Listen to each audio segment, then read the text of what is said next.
उत्तराखंड की विधवा की सुनवाई करते भड़का सुप्रीम कोर्ट। सुप्रीम कोर्ट ने उत्तराखंड सरकार की लगा दी क्लास। महिला 9 सालों से मुआवजे के लिए मुकदमा लड़ रही। सरकार से पैसा नहीं मिलने पर कोर्ट पहुंची थी महिला।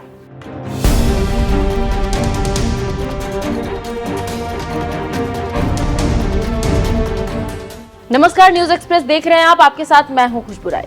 सुप्रीम कोर्ट से अलग अलग तरह के केस सामने आते रहते हैं और इस पर जब सुप्रीम कोर्ट फैसला सुनाता है तो कभी कभी आलोचना तो कभी जमकर तारीफ की जाती है।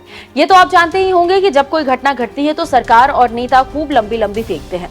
ये देंगे, वो देंगे, ऐसा कर देंगे, इनके परिवार को हर सुविधा दी जाएगी, ऐसी बात आप सुनते ही होंगे। लेकिन इसकी हकीकत ये है कि लंबी चौड़ी घोषणा सरकार और नेता मंत्रियों के बाद परिवार को कोई नहीं पूछता है और इस तरह के केसेस आते रहते हैं।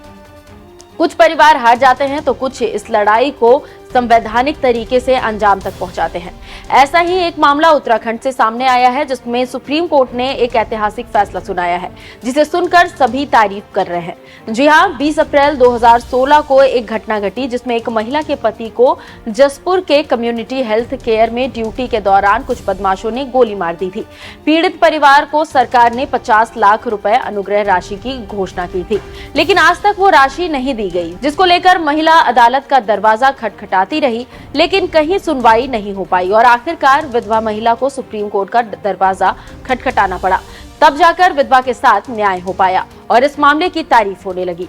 खबरों की माने तो सुप्रीम कोर्ट ने एक डॉक्टर की विधवा को मुआवजा नहीं मिलने पर उत्तराखंड सरकार को फटकार लगाई है और महिला को न्याय दिलाया है। लाइव लॉ की माने तो कोर्ट ने कहा है कि वो उत्तराखंड सरकार की इस बात से दुखी है कि डॉक्टर का परिवार 9 सालों से मुआवजे के लिए भटक रहा है और उसे मुकदमा लड़ने के लिए मजबूर किया गया है। इसलिए अब इन 9 सालों के इंटरेस्ट के साथ उन्हें मुआवजा दिया जाएगा। जानकारी देते चले कि जस्टिस JK महेश्वरी और जस्टिस अरविंद कुमार की बेंच ने राज्य सरकार की स्पेशल लीव पिटीशन पर सुनवाई की, जो उत्तराखंड हाई कोर्ट के फैसले के खिलाफ याचिका दाखिल की गई थी। विधवा की अपील पर 2018 में उत्तराखंड हाई कोर्ट ने राज्य सरकार को पीड़ित परिवार को 1.99 करोड़ रुपए के मुआवजे का निर्देश दिया था। साथ ही राज्य के Medicare services persons and institution act 2013 के प्रावधानों को लागू करने और परिवार को अतिरिक्त पेंशन लाभ देने के लिए भी कहा गया था, लेकिन राज्य सरकार ने सुना ही नहीं। फिर थक हारकर विधवा को सुप्रीम कोर्ट का दरवाजा खटखटाना पड़ा, जिसके बाद कोर्ट ने बड़ा फैसला दिया। सुप्रीम कोर्ट ने याचिका की सुनवाई पर कहा कि राज्य सरकार के चीफ सेक्रेटरी की ओर से 50 लाख रुपए का प्रस्ताव फिर मुख्यमंत्री की ओर से उसे अप्रूव किया गया, लेकिन पीड़ित परिवार को राशि नहीं दी गई, जबकि उनसे कहा गया था कि अप्रूव नहीं मिला है।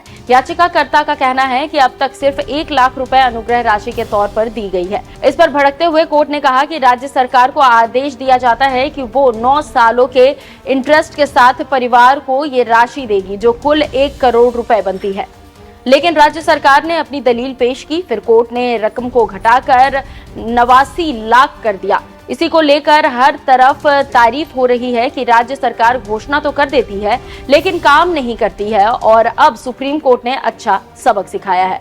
आप इस रिपोर्ट पर क्या कहना चाहेंगे? कमेंट कर जरूर बताइएगा। नमस्कार।